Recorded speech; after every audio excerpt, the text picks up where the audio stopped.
the drive, goes inside the floater.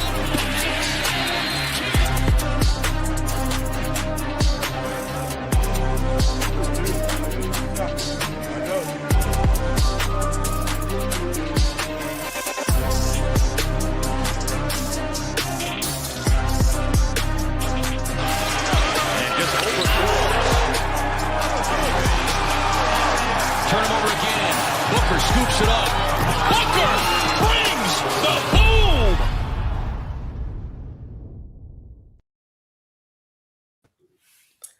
Back on the Run Pure Sports YouTube channel here. Back-to-back shows for your boy JSU. Now we're talking a little association here with the NBA. Big NBA slate tonight. 11 games over on DraftKings, our partner site here. And I got my man DC ready to break it all down. DC, you ready to talk 11-game NBA slate for tonight? I'm ready, and I'm happy DraftKings left off the other three because there are 14 NBA games tonight, but 11's enough, JSU. It's a lot to dig into. Obviously, a lot can change. People playing a lot of lineups, probably some panic moments incoming tonight with all the news. And, we got Christmas in 2 days, so I would expect even more chaos for in and out and questionable and all that stuff. Just, I don't know, around the holidays, obviously these teams and players were willing to miss games, and given the extra circumstances, I think we'll see some chaos tonight, but I'm here for it. Yeah, I think so as well. But I'm appreciative that we at least kept those other three games off the slate. Yeah. 14 would have been, 11's still crazy, but at least it's between 7 and 9, a 2-hour gap in time.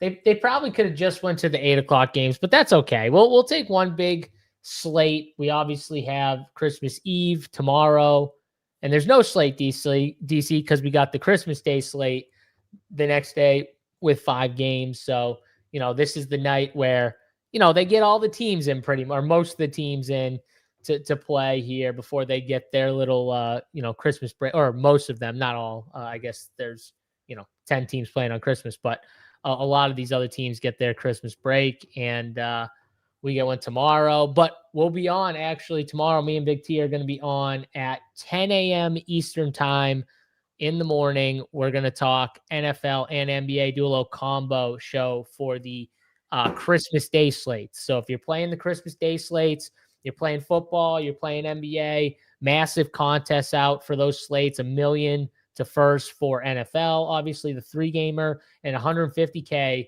in their big contest on DraftKings for the 5-game NBA slate. So a lot of money to be had, DC, on Christmas Day, which I'm always excited about when there's a lot of money to potentially be had and sweat out on Christmas Day. Yeah, love Christmas Day NBA. I think it's the best regular season NBA slate of the year till you get to playoffs with 5 games. Is there no overlap, right? I think that's how they usually do it, which I like that, man. It's NBA all day long, and it used to be the case, JC. I think there was like maybe an unwritten rule for NFL not trying to infringe on. Yes. But give me both, man. Fire up all the sports. I'm glad we got football on Christmas too. Oh, so you're a fan of the football infringing on NBA's day. Christmas is NBA's day. I can handle both. It's just one football game at a time. No, I'm not saying I can't handle both. I'm saying that I prefer to just. It's in my head. It's like tradition that I watch NBA all day on Christmas, and I just focus in one game at a time because they're spaced out perfectly. You can still do that. That's no, I can't. I just, when NFL's on, I don't know. I feel obligated to split my focus and watch both of them, as opposed to just sit down. I don't know. It's just, for me, Christmas has always been NBA. So, I get it though. NFL is king and NFL does what it wants. And It is weird though. All of a sudden, DC, they're just like, screw NBA. Like, we're doing Christmas too. Yeah. I mean, I would have done the same thing if I'm NFL. You get all the eyeballs on you on Christmas Day. It's just weird though. Man. Why was there like an unwritten rule? Like, you guys get Thanksgiving, we get Christmas. Like, is there just an unwritten rule? I assume either that, or they were just being nice for a while, or maybe they woke up and realized everybody's going to watch our game on Christmas. So, NFL. Yeah, it literally doesn't matter because we're just gonna be king no matter what day we play our games on. So yeah, could be that. Whatever. We still got, I mean, think about it too. We get, Thursday games, Saturday, and Sunday. Like there's football all week, and we got NBA. It's just such an awesome week for sports. I mean, one of the best weeks I think of the year when you got so many NFL slates, got these awesome NBA slates, 11 games tonight. Let's dive into it, DC. Break it down. On top of it, too, we've got the awesome promo on DraftKings Sportsbook with the triple King of the Court. DC, did you see that? They're going top 3 players, the King of the Court tonight, $3 million in prizes. I missed that, but now you got me excited over here. I'll have to get in there for sure. Yes. So don't miss out on that. If you guys got DraftKings Sportsbook, don't miss out on that promo. It's friggin' awesome. It's a $5 minimum. You can bet anyone you want, any of their props, $5, and boom, you have a chance at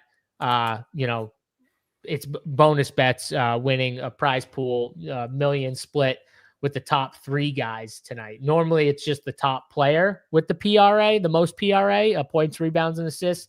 Tonight, I think they're taking the top 3. So should be a good one. We'll talk about our guys as we kind of go through DC, but let's start with the first game here. We'll go by Sabres order of games here. So let's start with Washington and Charlotte. DC, why don't you kick us off with this game? Pretty sure Charlotte played last night, so back end of a back-to-back. What are you seeing here with Charlotte tonight? Yeah, first thing, big total in this one, right? Sitting at 238. So certainly expected to see pace between these two teams. Expected to be high scoring. I was a little surprised rather. Charlotte favored by 6 or 7 points in this one. Feels like a lot to me. And then have we gotten a word on LaMelo's minutes? I mean, he played 29 in that first game and then 23 and 24 in each of the next 2. I guess 30 minutes for LaMelo is kind of what I put him at. 8,100, I think he's at least worth considering, but I don't love the minutes limit. We'll see if Kalkbrenner goes. Obviously, Diabate, 36 fantasy points yesterday at a cheap price point. I think he was popular. If Kalkbrenner's out again, hard to pass him up at 4,100. They just don't have anything else at center, right? Plumlee out as well. Diabate basically forced into as many minutes as he can handle in a great matchup. So he's got to be in play if Kalkbrenner's out, and maybe even if Kalkbrenner goes, depending on who starts. Bridges, Miller, Kneppel, I think all a little pricey for me with LaMelo in there, all in that 7 to 7.5K range. So probably less interest in those guys. And Washington is about as healthy as I've seen them all year, right? They've got pretty much everybody available to play in this game, which makes them less appealing. My favorite play, though, on Washington is definitely Alex Sarr. I love the matchup for him against either Charlotte center. Minutes, not up consistently, but he has had a 38 and 33 minute game recently, which tells you, perhaps the ceiling could be there, although he did just come back from an absence a couple of games ago. But I bet he can go 30 plus minutes in this one. He's expensive, 7,800 on DraftKings, but I really do like the matchup for him and just like his game in general. So honestly, mostly looking at the centers on either side, depending on the Kalkbrenner news for Charlotte. Yeah, no Mason Plumlee. If Kalkbrenner is out again, then I mean just load up Diabate. Tim asked about free squares. Washington matchup, 4,100 Diabate with no other depth at center seems like a nice start with a free square. I think we've got. I don't think he's the best. I think there's an even freer square in another game, DC, that we'll get to with one of the guys with some of the studs for that team out. But yes, I do think we have free squares on this slate. Diabate would be, I'm not calling him a free square yet. If Kalkbrenner's in, then he's not like a free square. I think I agree with DC. He's still in play, but not a free square, not someone like the way I look at it. I play 3 teams. I think DC plays similar to me, like 3 teams, maybe 4. If I see someone as a free square, I play them on all my teams. Like that's how I view free square. So there's not all the time in NBA where I'll view on every slate, I'll view someone as a free square. But there's certain situations where I just see maybe they only have 8 or 9 active guys, or one position they're just lacking massively in depth. And we've got cheap price tags / good matchups. Those are when I'm like, okay, free square. Diabate would close to fit that mold, DC, if Kalkbrenner was out. Yeah, I agree with you. And yeah, I like your strategy there of kind of just locking in the free squares on all 3 teams. It just helps simplify the chaos a little bit, right? Yeah. Especially if it's an early play like Diabate, you can build around hopefully a good value piece. So like that strategy in general, and agree. Diabate, honestly, probably a free square in terms of what we're discussing, right? In a 3 to 5 lineup build if Kalkbrenner is out. So we'll see on that. Muted. My bad. LaMelo Ball, I can't get to at the minutes. He's one guy great matchup, great price tag. Yeah. I want to play him, DC. I mean, 8,100 LaMelo Ball in this spot. I really want to play him. I just don't know if I can with those minutes and on the back-to-back back end. It worries me a little bit. So yeah, I'm probably not going to play him on the Washington side. I mean, I like Sar. I think Sar's got upside. He is pricey though. You're paying a hefty price tag for Sar. I think you can though for tournaments. I think for tournaments he's got the upside. I think Keyshawn George would be my favorite play if I had to pick one from Washington. Just because they're pretty healthy right now. I like Washington more when they're missing some guys, and this isn't one of those spots here. But yeah, all in all, I think there's a few plays you can pull out. Not a game even though it's got a massive total, it's not a game where like I want to load up my teams, but I could pull a piece or two from each side if I needed to, DC. Let's move though to the next game here, Brooklyn and Philly. Here, 2 more teams where we've got some spots where we're still waiting on certain things. We had the VJ Edgecombe downgrade to questionable here, so we got to wait on that. Joel Embiid is probable in this game. Quentin Grimes also questionable with an illness. Kelly Oubre still out. Trendon Watford still out. Dominic Barlow questionable with an illness as well. So an illness is running through the Philadelphia 76ers here. On the Brooklyn side, Brooklyn is somewhat healthy. I mean, no Cam Thomas still, obviously. Terrence Mann probable with an illness, so he looks pretty good to go. Outside of that, not much going here. DC Igor Demon is someone that I think is going to pop a little bit. Someone that people might use as a value play here. Danny Wolf has looked pretty good to me. He is 4,600 though, so he's not like super cheap anymore. But I do think you can pull some plays out. But the real interesting part will be if somehow you get VJ Edgecombe and Quentin Grimes to miss, because then I think this game becomes very good for fantasy. Yeah, that would be ideal fantasy-wise. In contrast to the early game, really low total in this one, 219. You don't see many totals that low anymore. Philadelphia also favored by 10. So, if you just treat those as gospel, that's a low-scoring blowout is kind of what the line predicts, which obviously is about the worst possible scenario for DFS overall. Not, it doesn't always play out that way, but I think it's fair to treat it as a baseline for what to expect, which does lower my interest in this game for the most part. But like you mentioned, if Grimes and Edgecombe miss, then we're talking, Philly at that point would be super thin on the wing. Obviously they have Paul George, but like almost nothing behind him. I assume in that scenario, McCain probably starts and plays. I mean, he could play 35 minutes. He played 30 last game, had a good game. He's coming alive a little bit. So he would be one to watch at 4,400. I do like this matchup for your guy, Joel Embiid. Claxton is a good defender, but he's just too small, skinny for Embiid. I think Embiid can bully him in the post.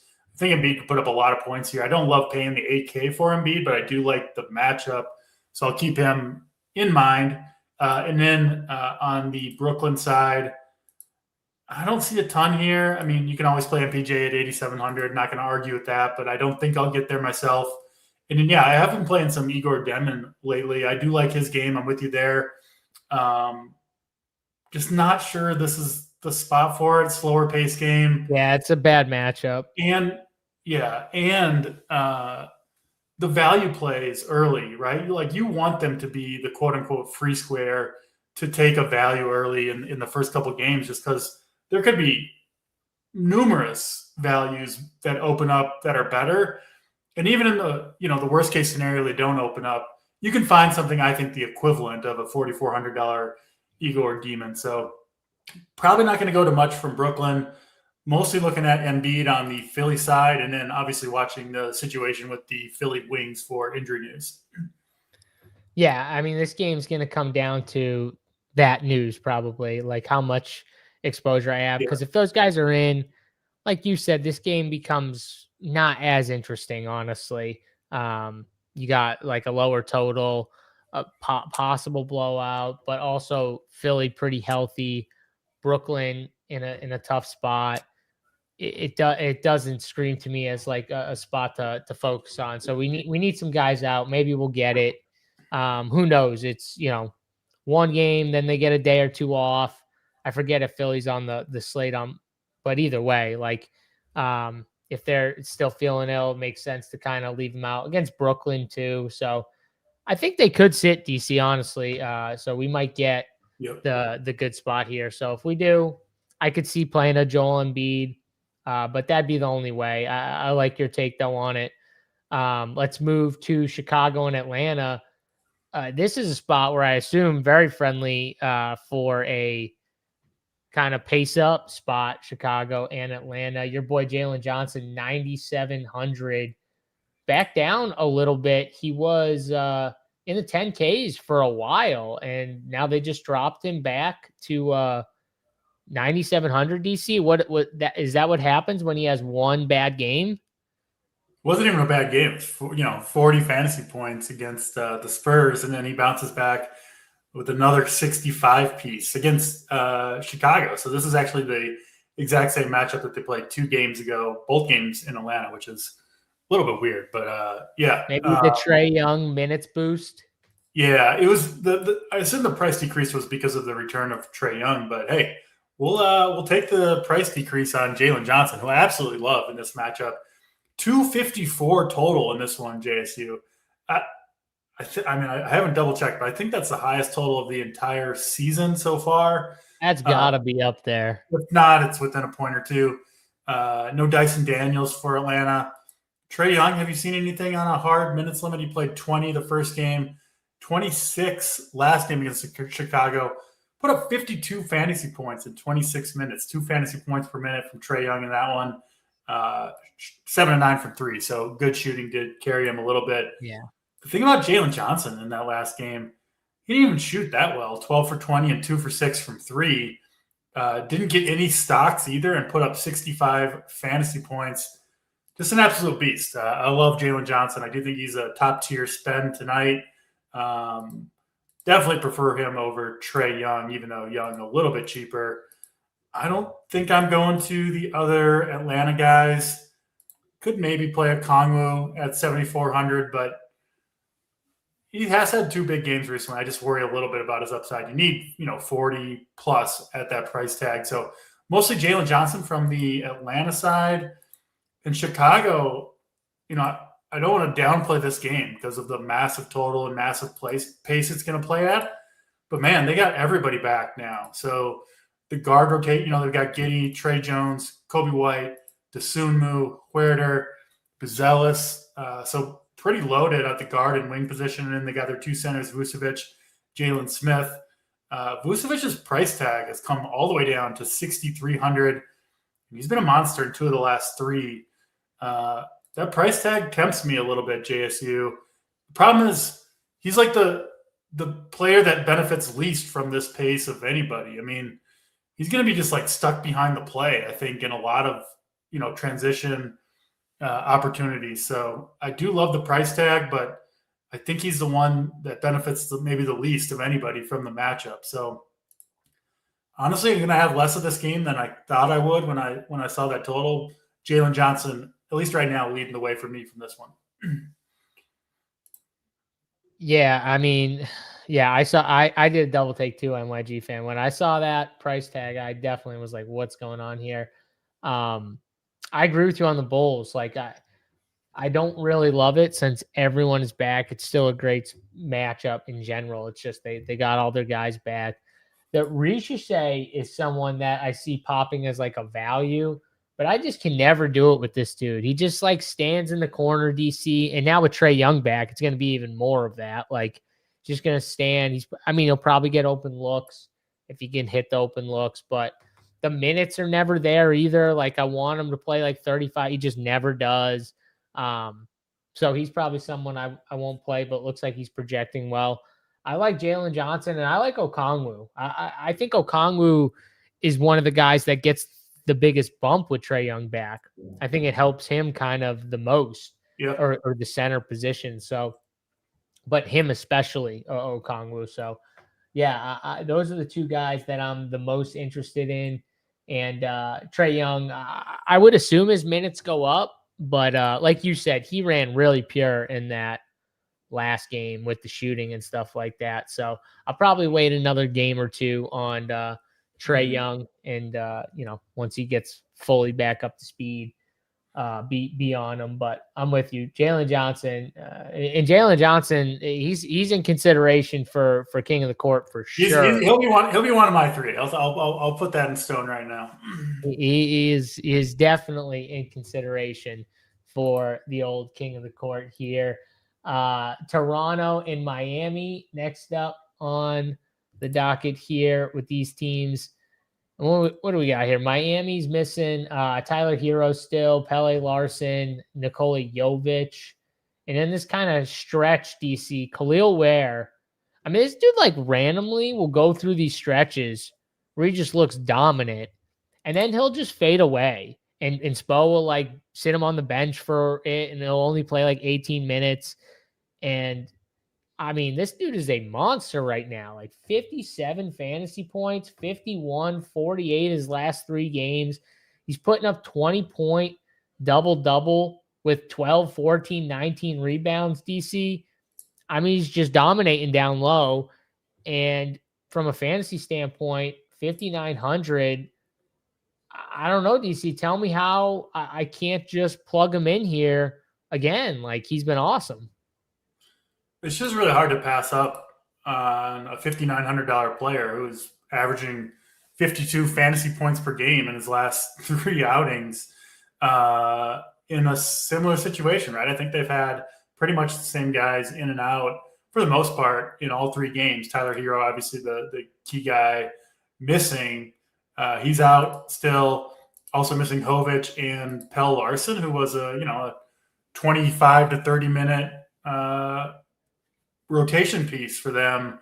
It seems like those minutes, along with Hero, obviously, have kind of gone directly to Khalil Ware, who's just been too good to take off the court in these last 3 games. Obviously not a perfect fit next to Bam, but they're making it work. Spoelstra, obviously a super smart coach, and Bam can kind of do a little bit of everything, right? Allow Khalil Ware to play his game. So, yeah, 5,900 for Ware. I mean, assuming he starts, which I think he will, either him or Fontecchio, I think, will be in the starting lineup.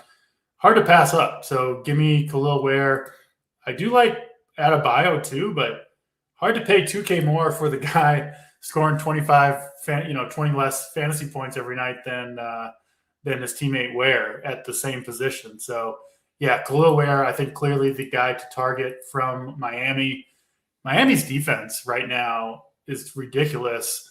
Davion Mitchell, a really good point of attack, on-ball defender. Bam, super smart, good defender. Khalil Ware can delete everything at the rim.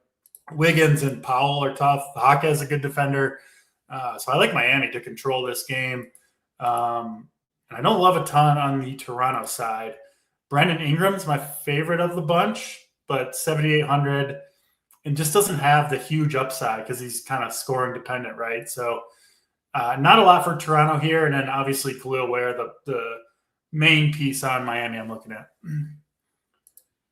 Yeah. So the one guy, I get what you're saying about the matchup. The matchup is not ideal, especially for this guy too. But my guy Sandro, I know he had a bad game last time out, but he's been really good. He's been really good. I know the price tag's up, but he's got the upside and he's got the game. Now he's been scoring really efficiently, and if you take out last game, obviously super efficient. 8 for 12 and 9 for 13 from the field, but that's kind of his game. He's very offensively aggressive, and he can shoot threes. He can make threes. 5,500, and we get the power forward eligibility on him. I do like him a little bit, even in a tougher matchup. And I also think a guy like Quickly, even in a tougher matchup, 6,600 DC might just be a little too cheap for me not to take a shot on old Emmanuel Quickly. Still no RJ Barrett, still no Jakob Poeltl, two guys that are normally in the starting lineup. So yeah, those are the two I'm kind of interested in, even though it is a tough matchup against Miami here. And then, like you said, on the Miami side, I mean, it's Ware for me that I'm the most interested in. That's the guy that I really want to kind of focus around here and jam in. So yeah, I mean, I think a pretty kind of stand-up game here. Like, if you want to be safe, just play Ware. If you want to get a little risky, I think you can maybe pick one or two Toronto guys out. But it's another game I don't think you want to stack up 5 pieces from.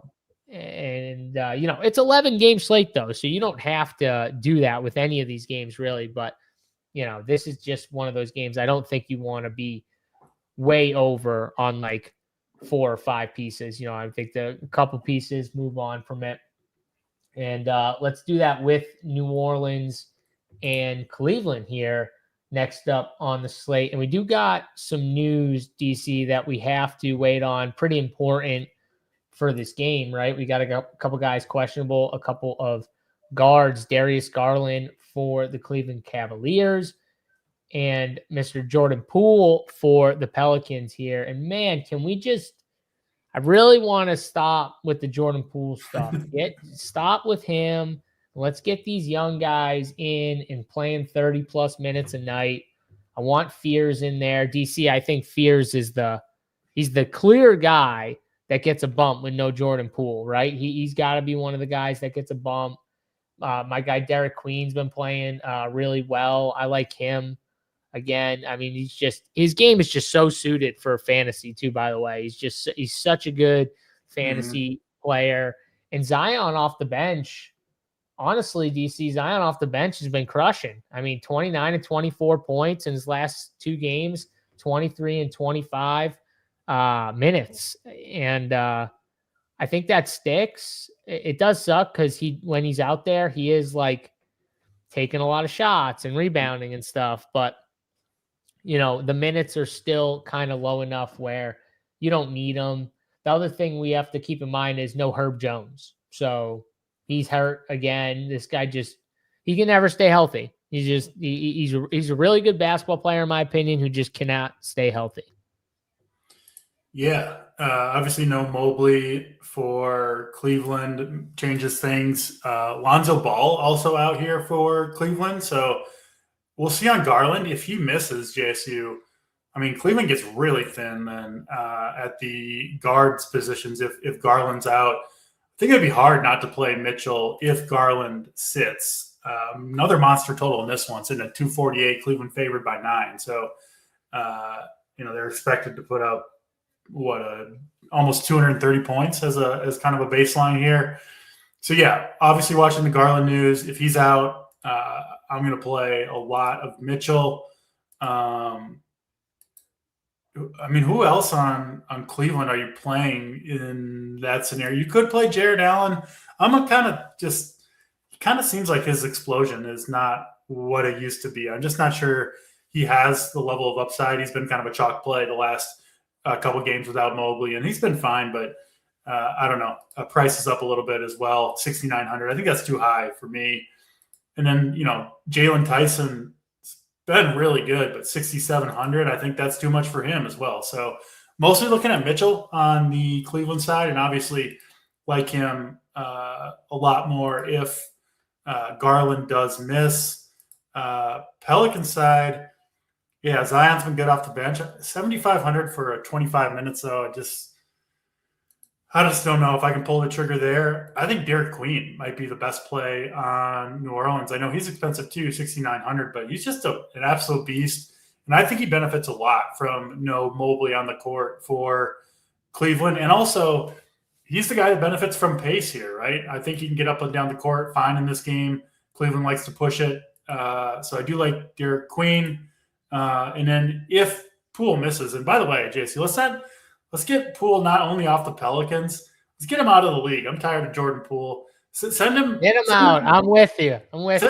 Send this man to China. Let him put up 50 points a game. That's what he wants to do anyway. He wants to, just score at will. Doesn't do anything else. Get Poole out of here, and let's play some Fears. So we'll see on Poole tonight. But yeah, Fears would be a great play if Poole sits. And then Derek Queen I like quite a bit for New Orleans as well. Yeah, you talked about two Cleveland guys like Sam Merrill. I think would get a bump if Garland was out. He's 4,100. I think Craig Porter would get a bump if Garland was out.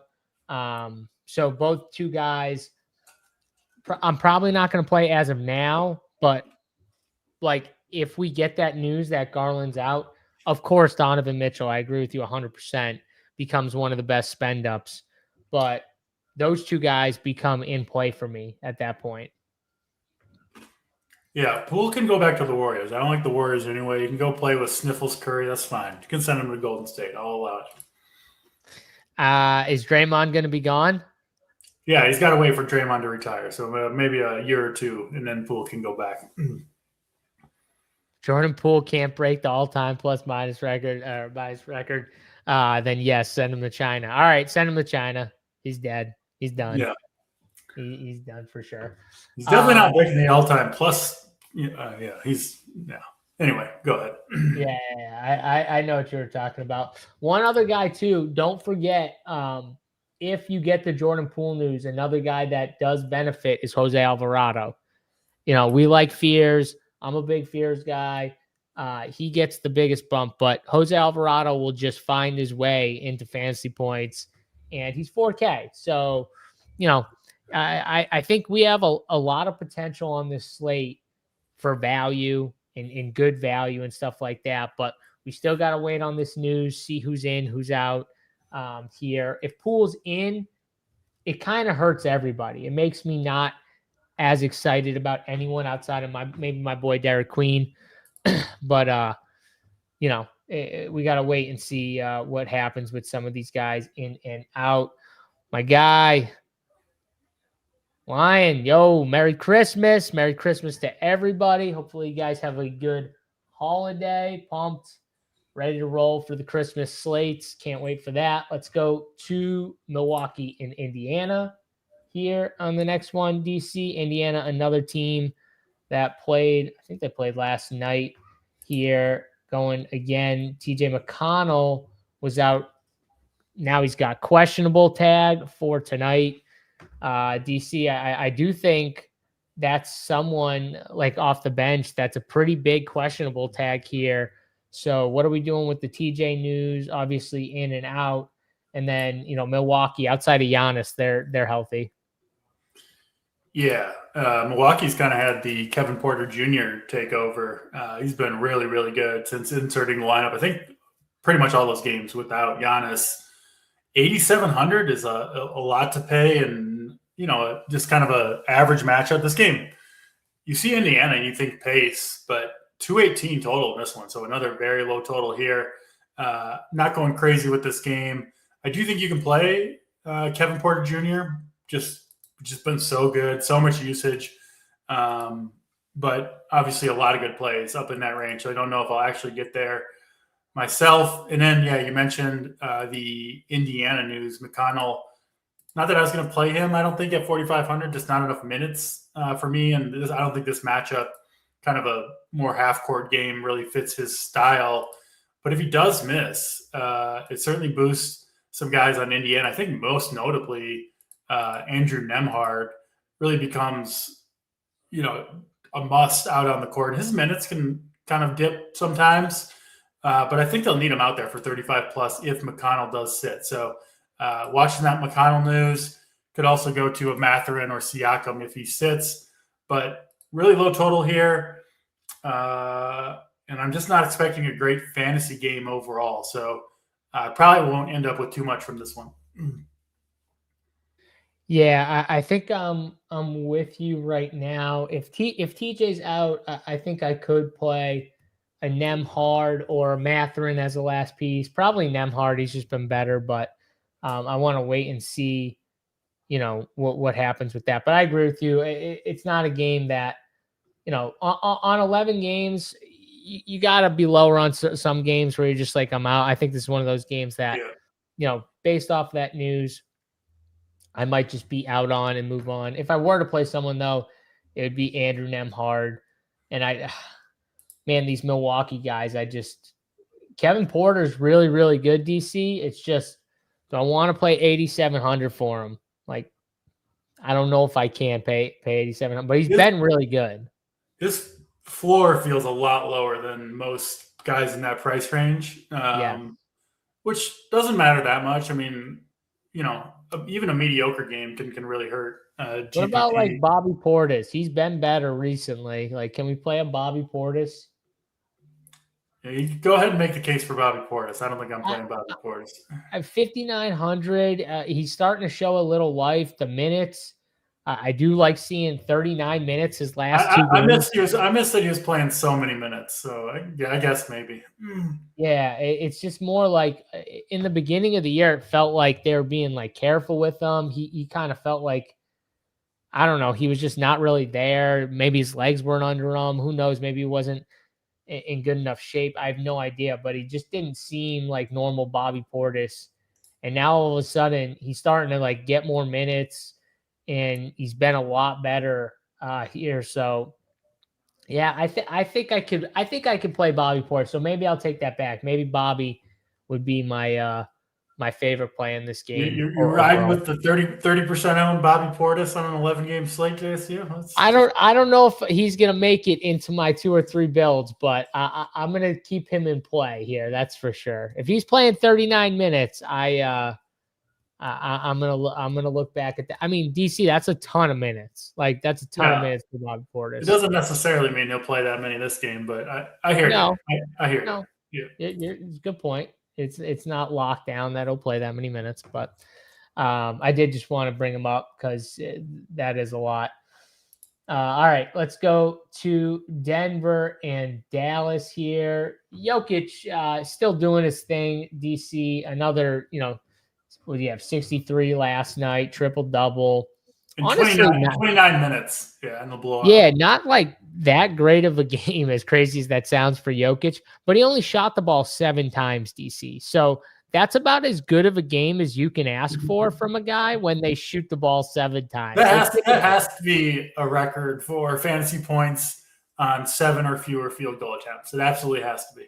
Unless there's a guy out there that got like 15 stocks without like shooting. Like he got 5. He got 5 in this one. But still, that's a lot without shooting. Yeah, it's a ton. How many free throws did he have? Only 4. Yeah. That's crazy. Yeah, that's crazy. That's crazy. Dude is he's nuts, no question about it. Yeah, it's ridiculous. So now he gets Dallas, DC. Honestly, I don't really want to pay the 12-7 for Jokic, but the slate might dictate it if we get more value opening up. So I don't want to rule it out. I think right now I might not pay the 12-7, but if more value opens up, I might just not have a choice. Yeah, that's honestly my general approach with Jokic. I don't think he's at his price tag. He's never the first guy in my lineup. It's like, does he fit with if there's enough value that I really want to play and I need to spend the money? Then in goes Jokic. Because I also, I don't know how you feel about this. I don't really care that much about his matchup. I just don't think it really matters pace or no pace, defense. You know what I care about, DC? Blowout. Yes. Yeah, Yes. Okay. Are they a double-digit favorite? Are they at home? Who are they facing? Not like matchup or what. That blowout. Does he get his full run? Like you said, last night he played 29 minutes. That's not his full run. If dude plays 10 more minutes, DC, which in a close game he could have easily gotten 10 more minutes, he puts up what? 70 at least, Least. 75. Probably 80, honestly. That's the type of ceiling you're Yeah. dealing with. It all just depends on, does the dude play his full amount of minutes? And that's obviously hard to predict before the game starts. Obviously, you use the line and how you think the game's going to go. Denver favored by 6.5 in this one, by the way. But it does help Jokic, not on the back-to-back, got out of there early yesterday with energy to spare, presumably. Again, I can't tell you if I'm going to play him or not tonight just because we don't know for sure how the value is going to shake up. But I will say, and we've talked about, 4, 5, 6 pretty good 4K-ish players that the value could easily open up for Jokic to get in. Although there's a lot of good players in that 8 to 9, 10K range too. So yeah, it just depends on how it all shakes out. I wouldn't lock yourself in or out of Jokic to start the day on pretty much any day. And just kind of see how the slate breaks out. If he fits the team, plug him in there and take your 60 and hope for more, I guess. Yeah, I mean, the problem is that we have another game where, like, Klay Thompson, doubtful. Max Christie, doubtful. Brandon Williams, questionable. I think PJ Washington is also questionable. Yeah. So this might be a spot where we want to hammer these Dallas guys, DC. And if that happens, I might just want to play Jokic with all the Dallas pieces. So this is a game I could easily decide I'm going to just stack up.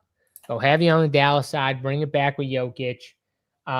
If Brandon Williams is out, DC, I think we can load up on my boy Ryan Nembhard, who honestly, when he's gotten these like spot starts or spots where he's playing like 30 plus minutes, he's crushing, DC. Yeah. He's like absolutely crushing. Last time he got the start in a situation that he could potentially get again, he went 6 for 12 from the field, had 11 assists, and scored 36 fantasy points in 38 minutes. So a lot of guards potentially out. I mean, Klay Thompson, Max Christie, and potentially Brandon Williams, plus PJ Washington, who's kind of a tweener, can do whatever they need a little bit. Like, that's a lot of guys that could potentially be out. Yeah, it would put Nembhard in play. I was laughing at the mighty have fallen. D'Angelo Russell sitting there at 3,200 on the slate. He's still in the rotation. Not for long. No, but it is funny. Dude, it's crazy. Brandon Williams and Ryan Nembhard have already like fully surpassed him. Yeah. Send Russell with Jordan Poole on the trade package. Can we make our all China squad that we just want to send to China? D'Angelo Russell, Jordan Poole. We got our guards set, DC. Now we need some forwards. We'll keep an eye out on the rest of the slate to see if we can fill out a starting 5 of the You China could definitely team. fill out a starting 5. Russell and Poole are absolutely locked in, though. 100%. They should have been there years ago. Loading. We're ready. We're hitting it. Yes. We're loading. Obviously, the Dallas news. I mean, it's hard to say when they've got, is it 3, 4 guys? 4 guys. 4 significant guys, I think, questionable in this one. Yep. 2 of them. I mean, if a couple of them miss, I think you could play Anthony Davis here. I don't know what you think about the matchup with Jokic. I'm not really sure. It's hard for me to. I mean, I played Yusuf Nurkic last night. I don't care about the matchup for Jokic. You know why? Because Jokic isn't a flopper. So I don't care about it at all. And when you have dominant bigs or guys you can run the ball through against Jokic, the way I attack Jokic is actually offensively. I want my guy to attack him on defense. That's the way, because you're not like fully stopping him on offense. They figured it out. Okay, we're gonna not help on Jokic, and he's gonna drop. We're gonna make him drop 40. Well, he can drop 40. Okay, we're gonna double him. Well, he's gonna get a triple double. Yeah. Pick your poison with Jokic. So I actually like it when I have aggressive offensive guys that I can like take against Jokic, because he's not like Joel Embiid. Remember, like we never liked playing guys against Joel Embiid for years because he was just constantly flopping, and those guys were getting foul trouble instantly, and we hated it. That's not Jokic. So I mean, I don't want to jinx it right now, but I like playing AD. I think it's a good move, honestly, playing the guy against Jokic. And on top of it, he's not really against them because they have Gafford, who they'll put on him for a little bit. So it's not like fully his job to guard Jokic. So yeah, I like him. I like Cooper Flag. Yeah, I like Flag a lot here. I like a lot of these guys. Man, Max Christie and Klay Thompson are already doubtful. If they rule out Brandon Williams and PJ Washington, this is a spot where we just load up, I think, DC.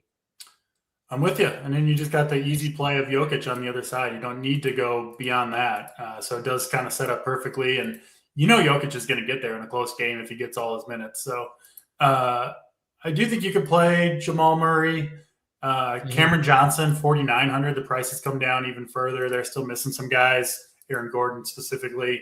But yeah, it's mostly Jokic. And then, I mean, potentially I could see playing, if enough Dallas guys are out, I could see playing Nembhard, Flag, and Anthony Davis all on one team. You probably need two of the Dallas guys to be out to feel comfortable doing that.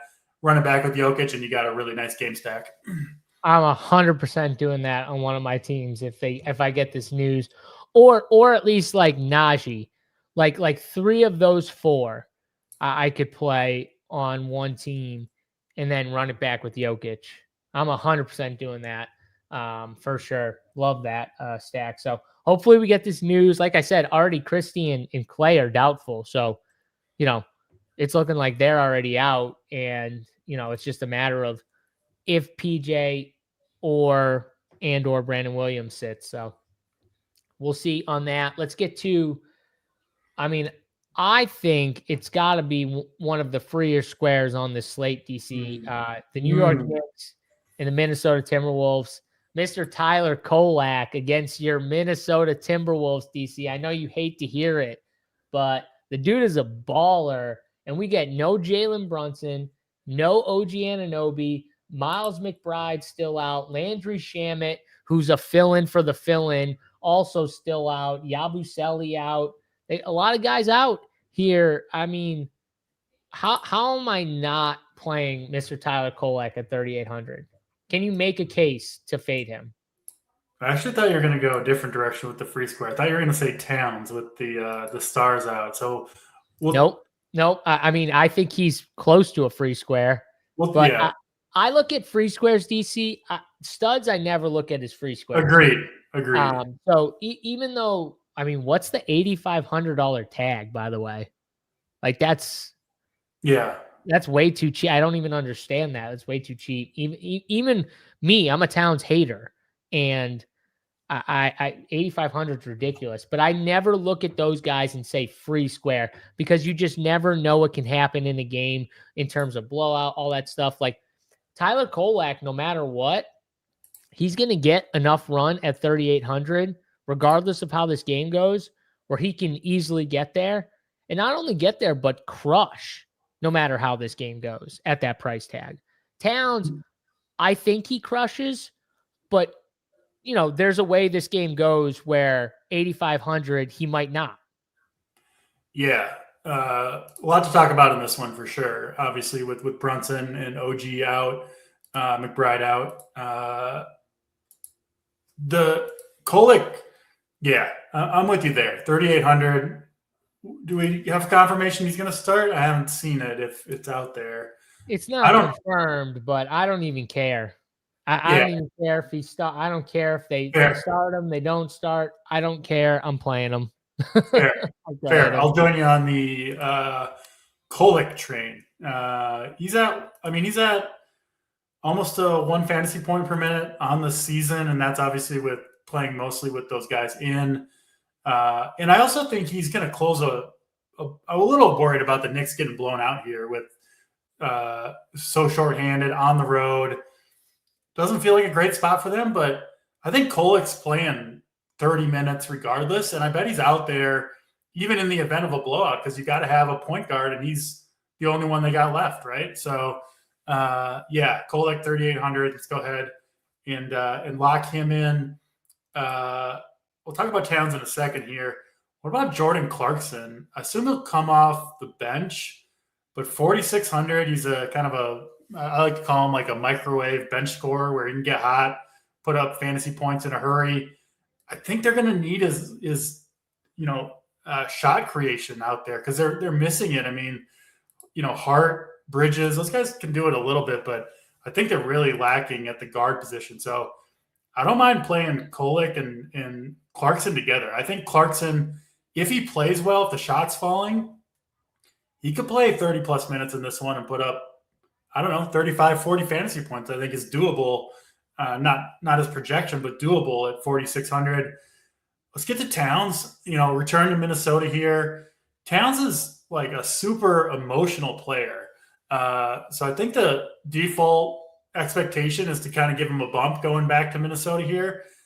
With Towns, I think it goes the other way because he's like commits the stupidest fouls of any player in the entire league. He's going to be all jazzed up.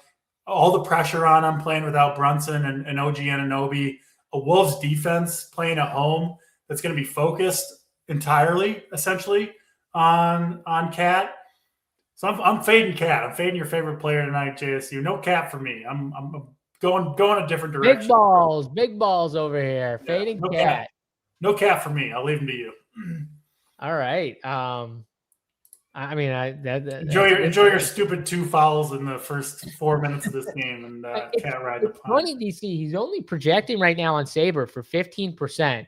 Honestly, he'll be higher than that. He'll be way higher. Gotta be right. He's got to be higher than that. I mean, at 15 seems low, but either way, I get what you're saying. I get why you would fade him. I think this is one of those games where you either play Kolak or you jam this game. I think there's one way or the other. Maybe you could play Kolak and Clarkson because I don't hate your Clarkson take. My issue with it is I think they're going to play a lot of Mitch Rob in this matchup. I think Mitch Rob, this is one of those matchups that I like this call. He's a perfect play to use if you're not using Cat, right? Like Yes, exactly. And on Mitch Rob. Sign me up. Yeah, I think this is a spot where you could see a heavy dose of him. And you see it too. Like the guy doesn't need a massive minutes bump to have a big game.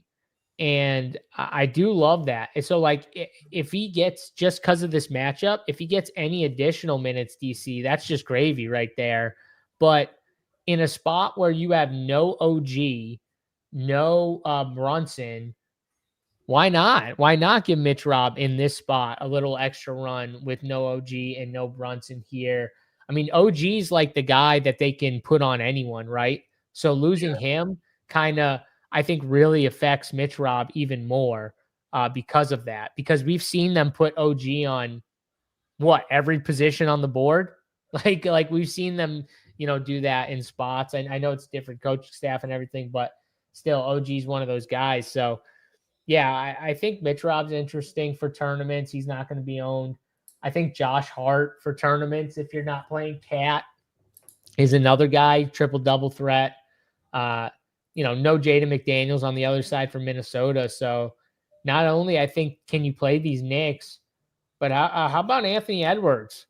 How about Anthony Edwards at 9,300? I mean, this dude, he's a stud. I could pay up for Anthony Edwards on this slate. So, yeah, sign me up. I like this game here. I mean, I like Denver, Dallas in this game here, Knicks and Minnesota, 2 games. I'm very interested here on this slate, but a lot of plays interesting. I probably won't play like the mid-tier, like Mikal Bridges, Dante DiVincenzo, Nas Reed. I probably won't get to those guys, DC, but like the top tier in the cheapies, I think there's a few to pick from. Yeah, in on Ant here. Obviously, big loss. OG, he's the guy I'd be most worried about the matchup for Anthony Edwards, and he is out. So, yeah, give me some Ant-Man. I think really strong play. Definitely my favorite play on the Minnesota side. Yep. Now we get another matchup, OKC and San Antonio here. Big spot. San Antonio got them last time for the in the NBA Cup, right, DC, in the finals on that side. And now they get a little rematch here in San Antonio. No AJ Mitchell. He's out, unfortunately. Aaron Wiggins, I think, still, is he questionable here? Yeah, questionable. But they get their bigs back, DC. They get the guys, Chet, Isaiah Hartenstein. They were both out last game. They're back. No AJ does hurt them a little, but they have enough guards to where I don't know if that's like as big of a deal, especially with these other guys back. They got plenty. They got plenty of dudes. It doesn't. I mean, it obviously hurts a little bit, but they have just a surplus of wings. So it's and Caruso's back for this game. Yeah. Like they have enough guys. So I don't think you like need to pick out a cheapie from OKC against San Antonio. And Wemby on the other end, this is the big news for Wemby. He did participate in shoot around, so is listed as questionable, but that's got to be a good sign to give it a go, right, DC? Yeah, problem is he hasn't played more than 25 minutes in any of his 5 games since returning. The fact that he's still on the injury report kind of, makes you think that he's maybe not quite 100% healthy. And there's no player in the entire league that a team's going to be more cautious with if they're not fully healthy than Wemby. So I think kind of hard to play him at 10.3K. Don't really care that the matchup's tough for him, but it's just the minutes that I'm worried about for a 10K player. Man, I'll be honest, I don't see a ton here, JSU, that I really want to play really on either side. I think the best play is probably just SGA himself. Keep it simple. Take your massive floor and obviously can pop off for a massive, 50-plus point scoring game at any point. But I don't like him as much as some of the other spends. I mean, I know Jokic is more expensive. Jalen Johnson, though, for 1K less. So I don't know if I'll get to him either. And, yeah, with Hartenstein back, that does complicate things for someone like Chet Holmgren at least a little bit. Obviously, Hartenstein, I'm sure he won't play a ton of minutes, but still just another piece of the puzzle for OKC. So, yeah, I guess I won't spend too much more time on this one. I don't see a ton that I'm going to play in this one, JSU. Yeah, I don't either. You brought it up. Wemby minutes limit. Why are we picking on OKC? And honestly, I don't want to pick on the Spurs that much either. So it's just 2 spots where a lot of health. I'm probably out here. There's better spots with guys out.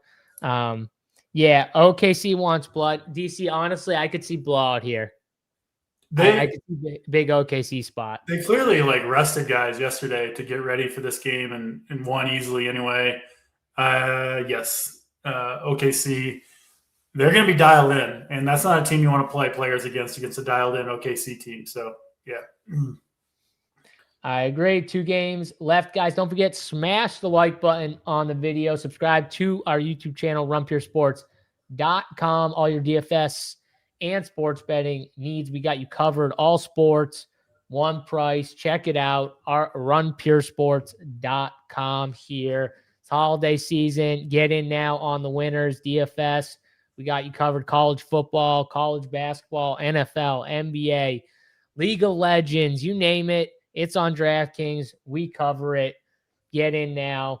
Try it out. I hope you will be pleased. And get in the Discord. Any package you get, link your account. Get in the Discord. Super easy to do. We have a customer support chat. If you have any questions or are struggling to do it, just ask questions in there. We'll help you out and get you going. So, yes, come hang out, talk ball, ask questions. All of us in there. You can add us with your questions in there, or just talk sports throughout the day. It's awesome time.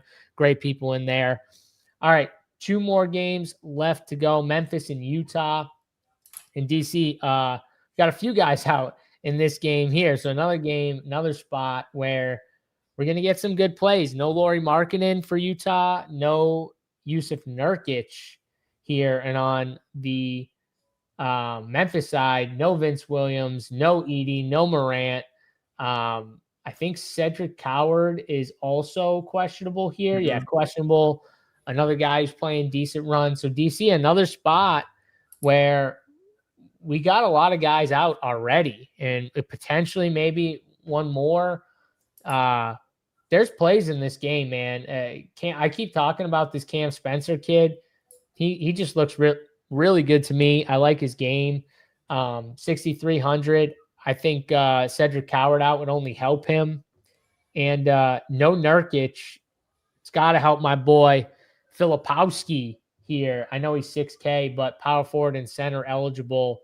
And he's got upside when he gets the minutes. Yeah, starting on the Memphis side, Cam Spencer, 6,300. Again, maybe that price tag seems like a lot. I think this is an awesome spot for Cam Spencer against Utah. Memphis favored by 4 and a 242 total. So exactly what you want for a starting point guard. Spencer has put up 7 straight games of 30-plus fantasy points, over 40 in 2 of those games.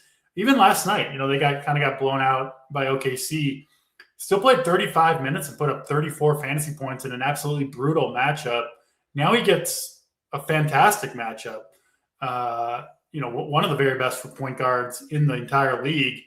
And they just don't have anybody else. I mean, missing Morant, long-term absences, but also Pippen, Small, Vince Williams going to miss this game. They just don't have anybody else to create, to create shots, to play make. It's got to be the Cam Spencer show. And, Memphis expected to be in control or at least in a close game. I'm paying the 6,300 for Cam Spencer here. As it stands, one of the first guys in my lineup tonight. Yeah, I did have a very nice night on the double or the Jaren Jackson. I had him, I think, against Minnesota at 56. Don't know if I want to press my luck on Mr. Jackson, JSU, at 8,100. So I might leave him out there. I do think this is a good spot for him, but man, he is just so inconsistent.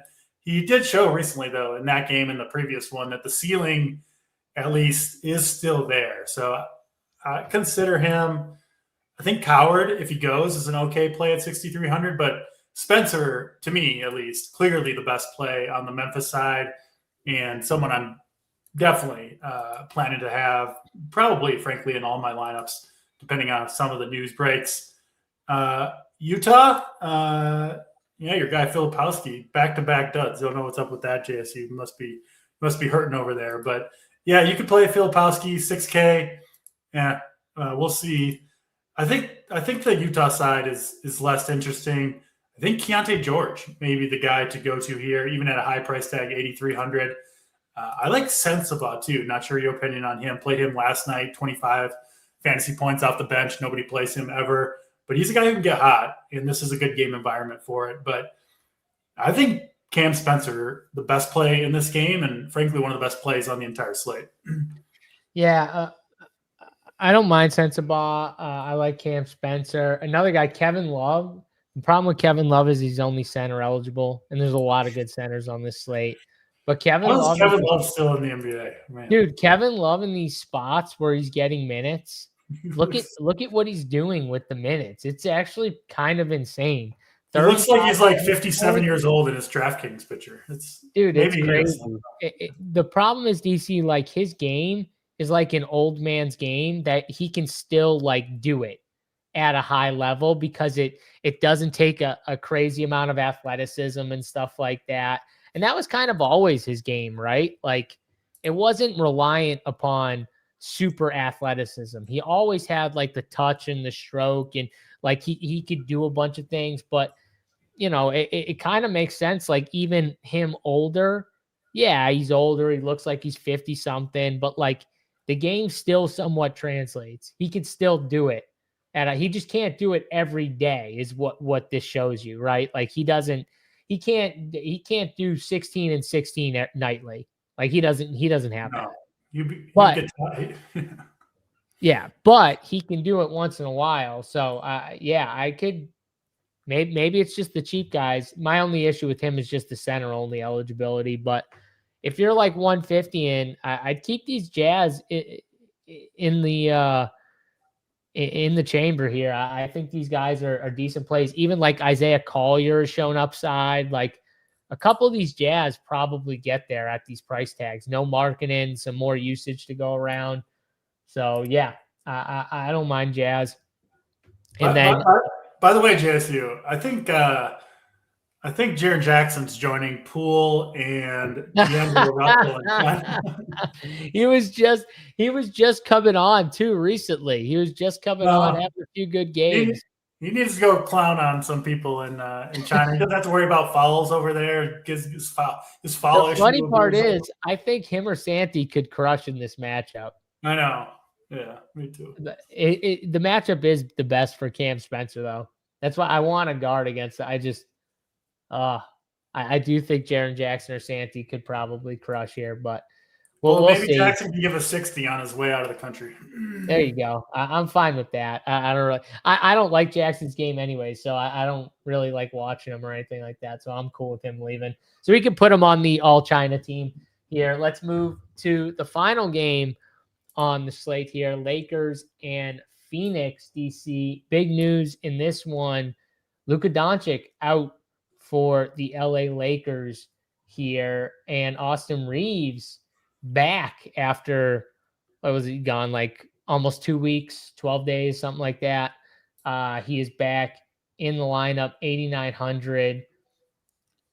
The only thing I worry about with Reeves is just like, are they cautious with him? It wasn't like he was resting. He actually did have an injury, calf strain.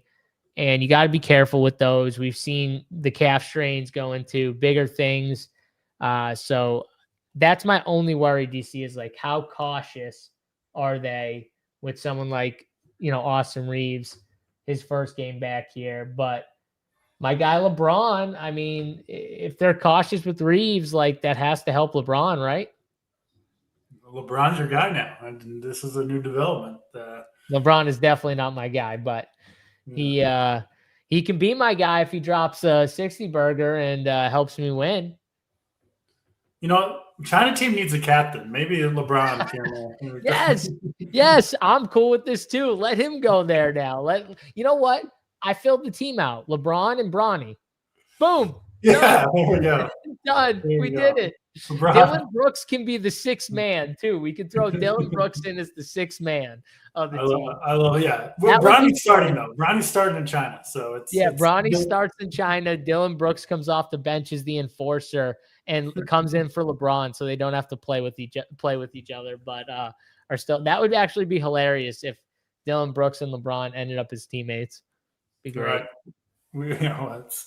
We'll hope that this China team comes to fruition. I'm not gonna stay up at night, but it would be fun to see. Reeves, if LeBron was out, I think I would take the risk on the minutes, just because you have to do everything with LeBron in. I probably won't at 8,900. We don't get a price discount or anything, and it does seem like they would be cautious his first game back. So I'm probably not going to play Reeves. I think he's a fine play. He's been a monster without Luka, so I get why people would be interested there. I think I'd rather play LeBron himself, just feel better about the minutes. The minutes have been really consistent recently, 36 minutes a game over the last 5 for LeBron, who is over the terrible bout of sciatica that kept him out 2 months of the NBA season. was really suffering. So yeah, I do.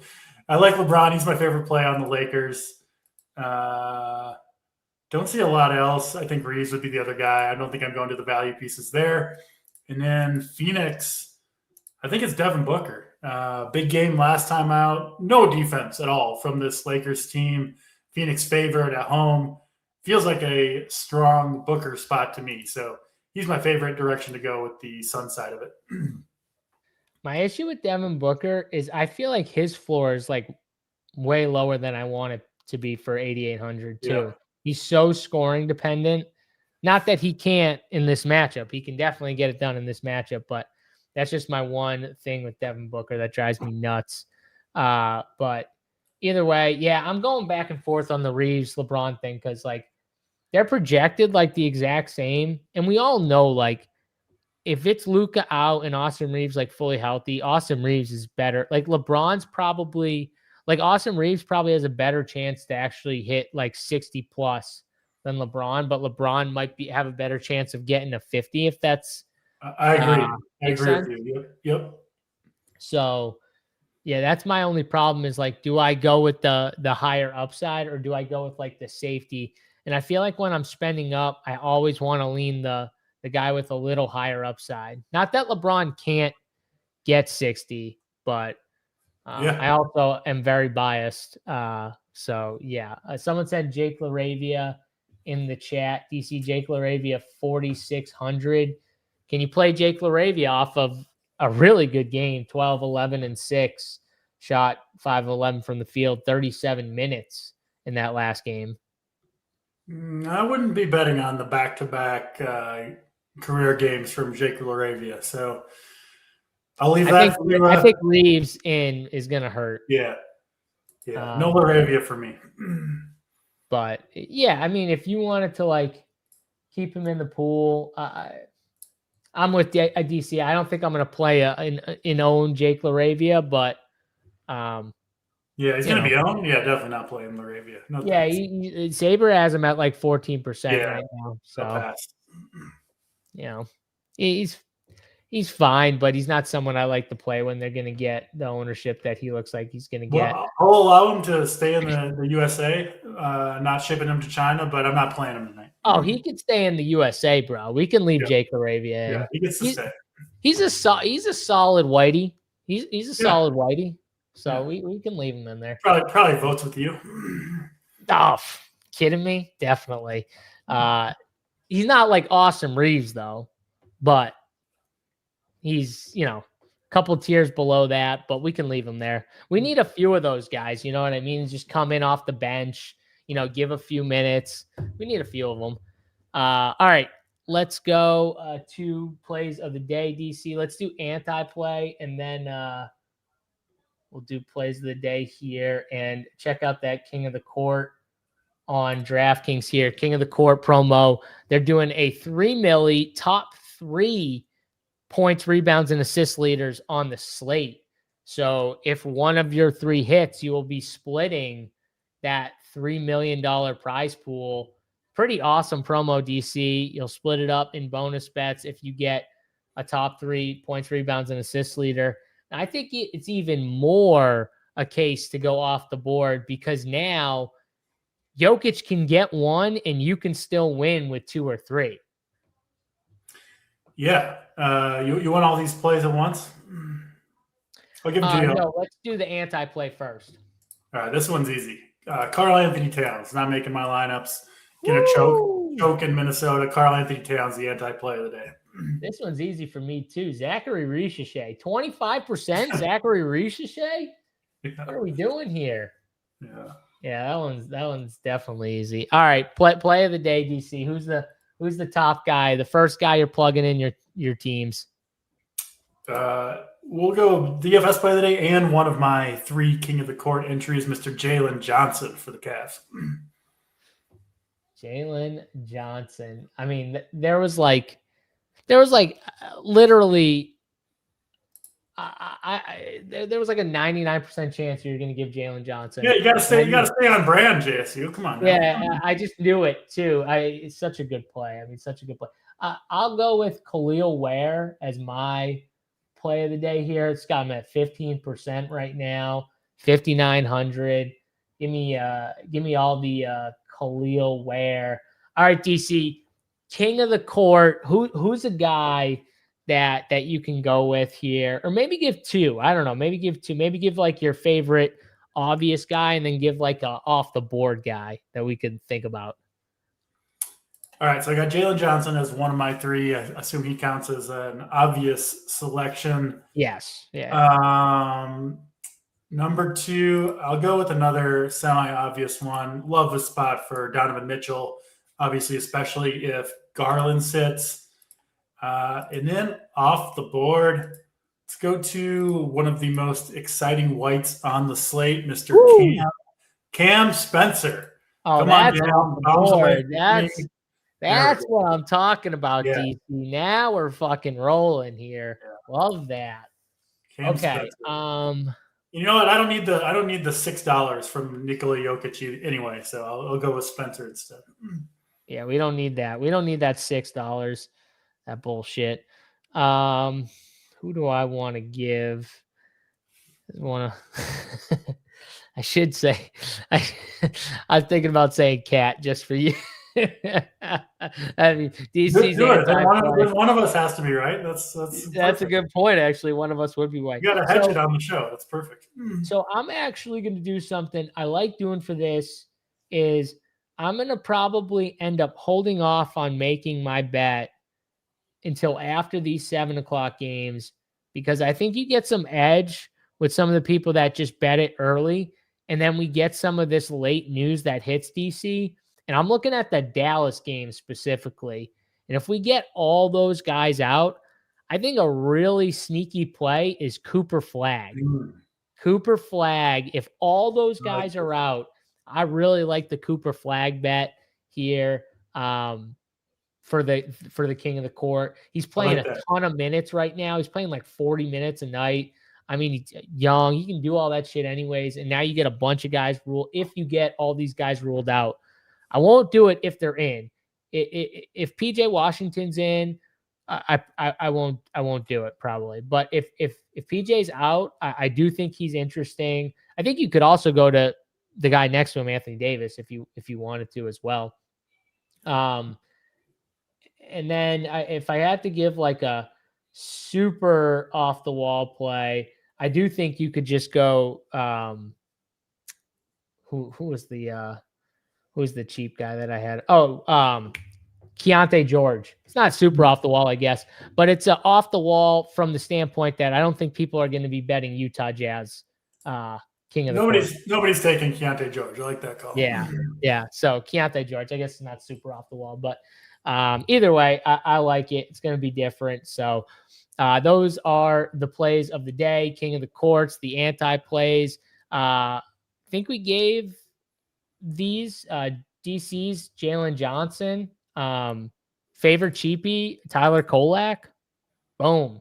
And if Kalkbrenner's out, I think Diabate goes right in there as one of the best cheapies on the board too. So yeah, those are some of the top plays, top tier and cheapies as well. If you want more, guys, check us out. Run Pure Sports. We got everything: playbooks, cores, flowcharts, heat maps, full Discord, all questions answered in there. You can add us in there with your questions. Any package you get, you can link your account to our Discord, get in there, chop it up with us, talk some sports. It's always a good time in there. But that's going to do it for this show. Don't forget, tomorrow, 10 a.m. Eastern time, me, Big T, will be on. We'll be doing a little combo Christmas special, NBA, NFL. We're going to talk the Christmas Day slates for the 5-day NBA slate, for the 3-game NFL slate. So don't forget to check out that show, 10 a.m. Eastern time, for the Christmas Day contest over on DraftKings. That's going to do it for Draft Cheat. I am JSU. We'll see you guys tomorrow. Till then, hope you guys, if we don't see you, have a great holidays, a Merry Christmas, and we're out of here.